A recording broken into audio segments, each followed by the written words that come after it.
Continúa nuestra franja de Directo América en France 24. Mi nombre es Ángela Gómez y vamos a repasar los titulares de esta mañana.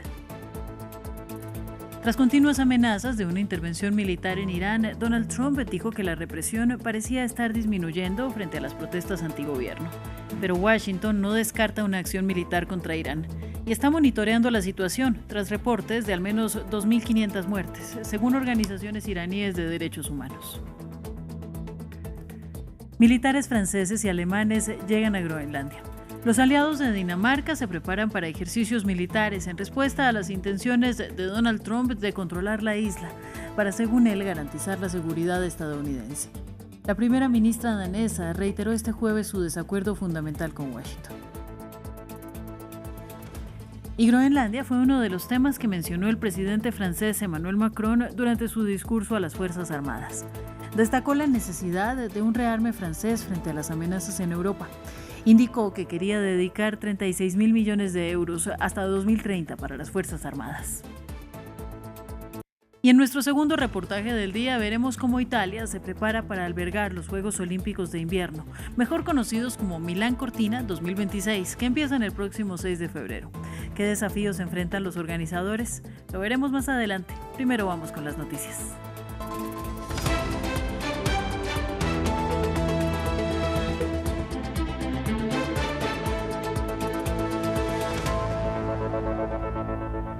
Comenzamos las noticias actualizando la situación en Irán. En las últimas horas, el presidente estadounidense Donald Trump parece haber rebajado sus amenazas de un ataque inminente contra Irán. El republicano afirmó el miércoles que la matanza ha cesado tras días de represión de las manifestaciones en el país. Sin embargo, la República Islámica cerró durante 5 horas su espacio aéreo antes de reabrirlo en medio de preocupaciones por posibles ataques. Veamos el siguiente informe. En su aparición en la cadena favorita del presidente estadounidense, hablando sin intérprete, el ministro de Asuntos Exteriores de Irán solo tenía en mente a Donald Trump. Abbas Araghchi declaró a Fox News que la República Islámica no tenía planes de ahorcar a los manifestantes detenidos en las recientes protestas contra el gobierno. Puedo decirle que estoy seguro de ello. No hay ningún plan de ahorcamiento en absoluto. La negación del ministro de Asuntos Exteriores de Irán se produce un día después de que el jefe del Poder Judicial del país dijera que los casos se tramitarían por la vía rápida. Durante la entrevista del miércoles, Araghchi no abordó las causas fundamentales de los recientes disturbios, sino que señaló un complot extranjero para desestabilizar Irán. Mientras los funcionarios del país intentan demostrar que han recuperado el control, Teherán mantiene la puerta abierta a la diplomacia con Washington. Y la determinación tampoco puede ser bombardeada. Ahora, Irán ha demostrado estar dispuesto a negociar, a la diplomacia. Lo hemos demostrado en los últimos 20 años, en 2015, en 2025, en todas las ocasiones. Pero ha sido Estados Unidos quien siempre ha huido de la diplomacia, quien ha cortado la diplomacia y ha optado por la guerra. Mis mensajes es que entre la guerra y la diplomacia es la mejor opción. Donald Trump sugirió inicialmente que Washington intervendría si Teherán seguía matando a manifestantes y el presidente ha sido informado de diversas respuestas. Sin embargo, el miércoles moderó su retórica tras, según él, recibir garantías de Irán de que los asesinatos cesarían. No está claro cuáles serán los próximos pasos de Trump después de que se retirara a parte del personal estadounidense de las bases de Estados Unidos en Qatar y las aerolíneas comenzaran a evitar el espacio aéreo sobre Irán. Seguimos con Groenlandia. Dinamarca reafirmó este jueves su desacuerdo fundamental con Estados Unidos tras las discusiones del miércoles con Washington sobre el deseo del presidente Trump de adquirir el territorio autónomo. En tanto, militares europeos llegaron a la zona para conducir ejercicios con Dinamarca. A continuación, los detalles. Dinamarca sigue en desacuerdo con Estados Unidos sobre Groenlandia. Este jueves el gobierno de Copenhague reiteró su rechazo a las amenazas de anexión de Donald Trump.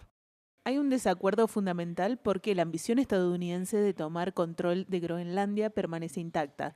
Esto es un asunto importante y, en consecuencia, seguimos con nuestros esfuerzos de prevenir que ese escenario se vuelva realidad.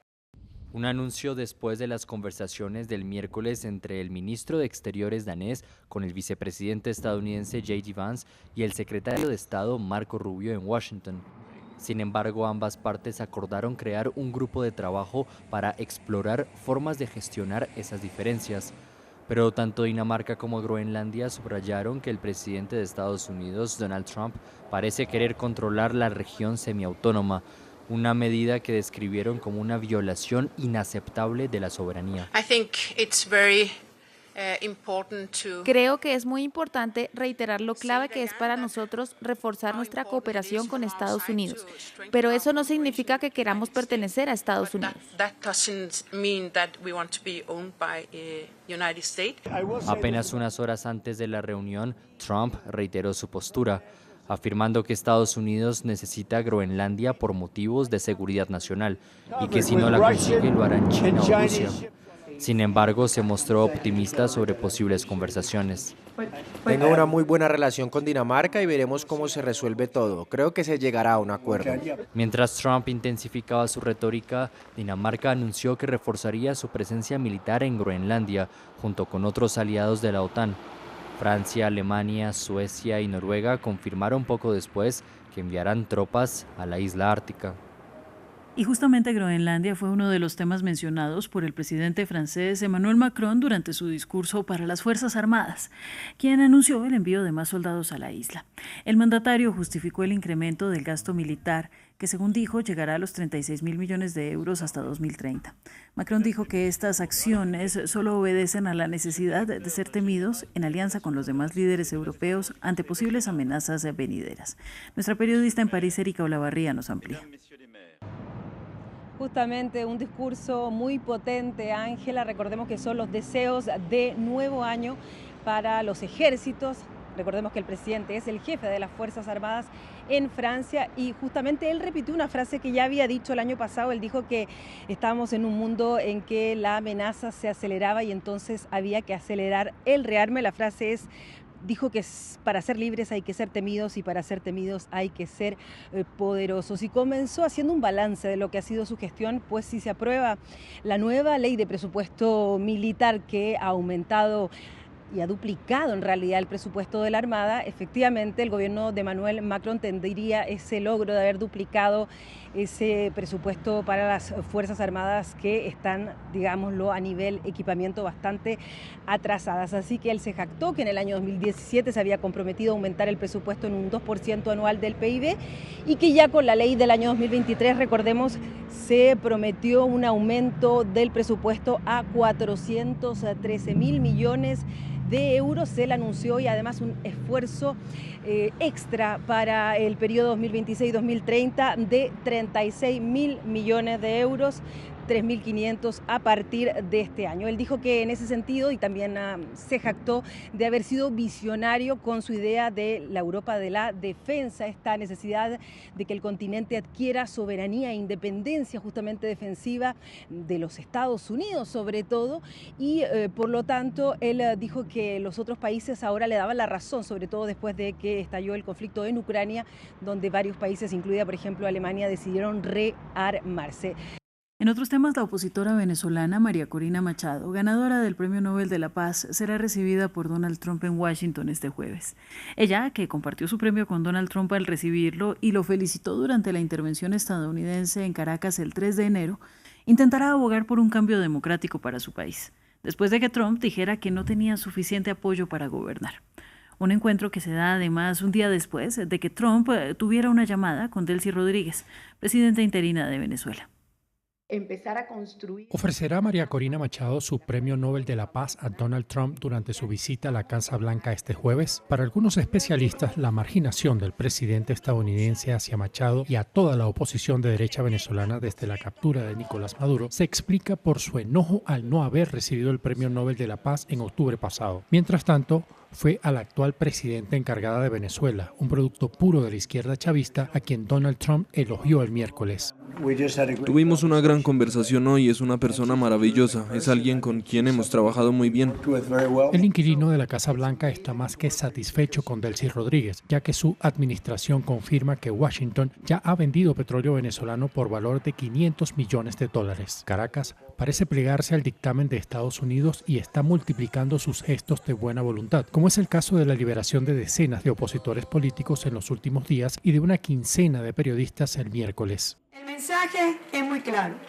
El mensaje es una Venezuela que se abre a un nuevo momento político, que permita el entendimiento desde la divergencia y desde la diversidad política ideológica. Desde la captura de su predecesor, la presidenta encargada ha estado caminando por la cuerda floja, moderando su retórica hacia Washington y la oposición, mientras continúa exigiendo la liberación de Nicolás Maduro para mantenerse en contacto con su base electoral que se manifiesta a diario.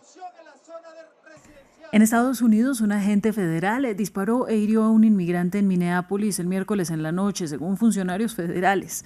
Un incidente que desencadenó enfrentamientos entre manifestantes y las fuerzas del orden, y que ocurrió apenas una semana después de que un agente de inmigración matara a una mujer estadounidense de 37 años en la misma ciudad.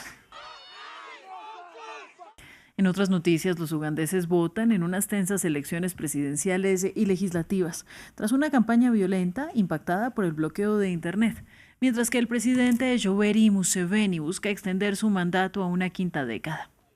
Museveni declaró a la prensa que esperaba obtener 80% de los votos si no hay trampas, y descartando la posibilidad de una victoria del popular cantante Bobi Wine. Las elecciones se consideran una prueba de fuerza política del líder de 81 años y su capacidad para evitar la inestabilidad que ha sacudido a sus vecinos de Tanzania y Kenia. De otro lado, Wine, de 43 años y apodado el presidente del gueto por su origen humilde, ha hecho un llamado a los jóvenes indignados por la escasez de oportunidades económicas en un país donde la edad promedio es poco más de 16 años. Y una cápsula de SpaceX que transportaba 4 tripulantes desde la órbita regresó de emergencia a la Tierra por una grave afección médica no revelada que afectaba a uno de los astronautas. El vehículo Crew Dragon aterrizó sin problemas a primera hora de este jueves en el Océano Pacífico, frente a las costas de California, culminando un descenso de más de 10 horas desde la Estación Espacial Internacional. Esta es la primera vez que la NASA interrumpe una misión de una tripulación debido a una emergencia médica. Vamos a nuestro reportaje en Foco. Italia se prepara para albergar los Juegos Olímpicos de Invierno, conocidos como Milán Cortina 2026. El evento, que se celebra en 4 regiones del país, ofrece una oportunidad para mostrar esta nación europea al mundo. Sin embargo, a menos de un mes de la llegada de la antorcha olímpica, los organizadores se enfrentan a serios desafíos y aumentan las críticas por el impacto ambiental de los Juegos. Veamos. En el norte de Italia, la ciudad de Cortina d'Ampezzo está en plena efervescencia. Anidado en el corazón de los Dolomitas, este centro alpino acogerá algunos de los futuros eventos de los Juegos Olímpicos de Invierno. Las empresas encargadas de construir las infraestructuras libran una carrera contrarreloj para terminar las obras antes del inicio de los Juegos. Antes de finales de enero, todo estará listo. Cumpliremos el plazo. Nuestra misión es construir 98 estructuras. Dejaremos 51 como parte del legado y 47 complejos deportivos, de los cuales 31 se utilizarán para los Juegos de Invierno.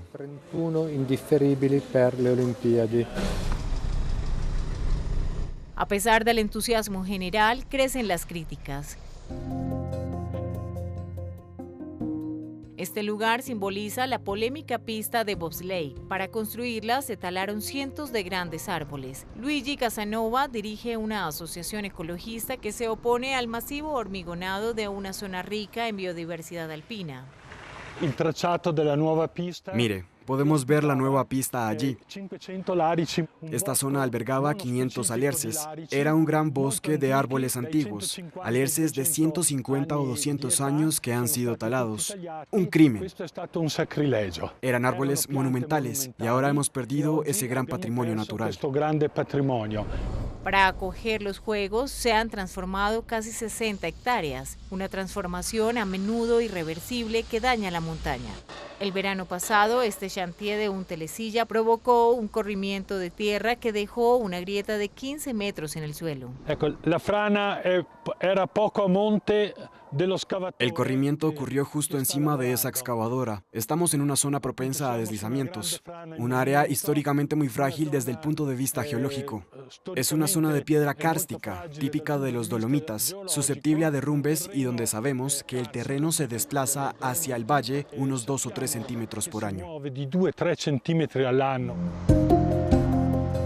Otra preocupación, el dinero. Cuando se mueven millones, la mafia nunca está lejos. Pier Mario Fob forma parte de una asociación antimafia que reclama más transparencia sobre los costes de los juegos.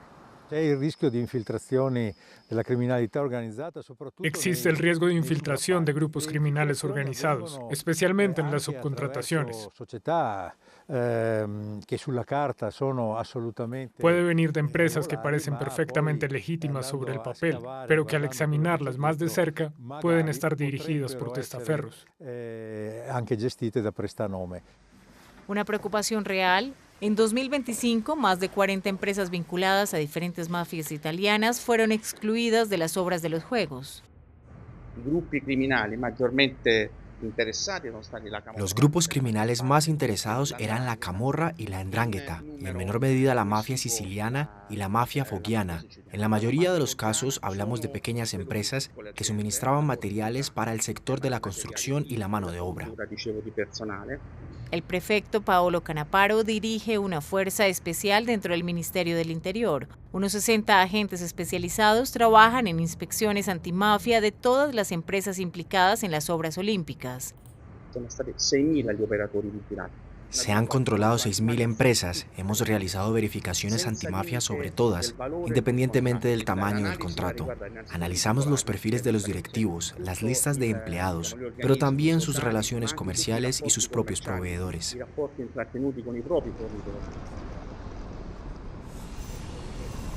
El trabajo continuará mucho después de los Juegos, ya que los proyectos asociados se prolongarán hasta 2033 para transformar los lugares y desarrollar conexiones de transporte. Los activistas señalan problemas a largo plazo. Se construirán muchas estructuras innecesarias. Este tipo de evento provoca un aumento del turismo de masas en la montaña, y sabemos que eso es absolutamente incompatible con la sostenibilidad de estas áreas y con quienes viven aquí. A pesar de las críticas, las autoridades locales de Cortina muestran entusiasmo por el impacto económico de los Juegos. Las infraestructuras de los Juegos Olímpicos dejarán un legado importante. Desde el punto de vista económico, toda la región se beneficia de un aumento del PIB gracias al trabajo y los empleos creados. En los 2 años posteriores a los Juegos, todo el sector hotelero será renovado. La ceremonia de apertura de los Juegos Olímpicos de Invierno de 2026 tendrá lugar en Milán el 6 de febrero. Hasta aquí este bloque informativo de Directo América en France 24. Nos despedimos por minutos, pero volveremos en breve. Los dejamos, entre tanto, con nuestra crónica de ciencia y tecnología, con Valentina Torres Sánchez.